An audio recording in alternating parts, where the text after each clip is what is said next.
I'm in Peru right now for a summer abroad program. The program first starts off in Lima. In Lima, it's a little bit more similar to the culture I'm used to, like the metropolitan culture. And then in Ayacucho was something completely different. It was more family-oriented, but there's the local bars and local cafes you can find. We did a lot of just hanging out with friends and relaxing. When I got off the plane, I felt that rush of, wow, I'm gonna be where I'm gonna be learning about. Because it's different when you learn about these social movements and everything's in class in Boston, and when you're actually here and you can really picture what the scenery is and what the people feel like, and just the atmosphere helps you understand politics, I think. In this particular class in Ayacucho, it's a politics class concentrated in the last 30 years of Peruvian politics. So all the way from the end of the dictatorship to the beginning of a revolutionary movement called the Shining Path. And you really studied its rise and its falls and why did it happen and would that ever happen again in Peru.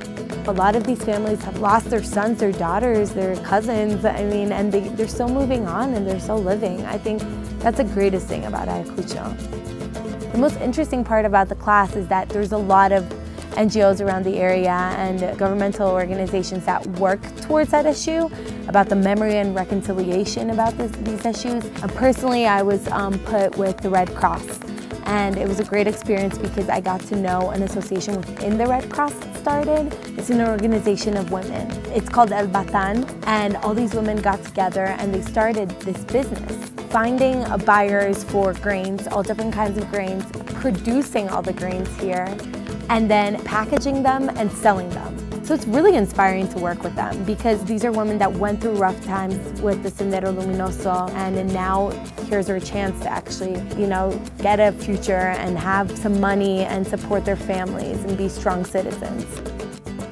The Peru experience was definitely unique and really eye-opening. You really get to understand what these people went through because you're living in it and how they're coping with it every day. I really got to understand what Peru is all about and its foundations and possibly where it's going in the future.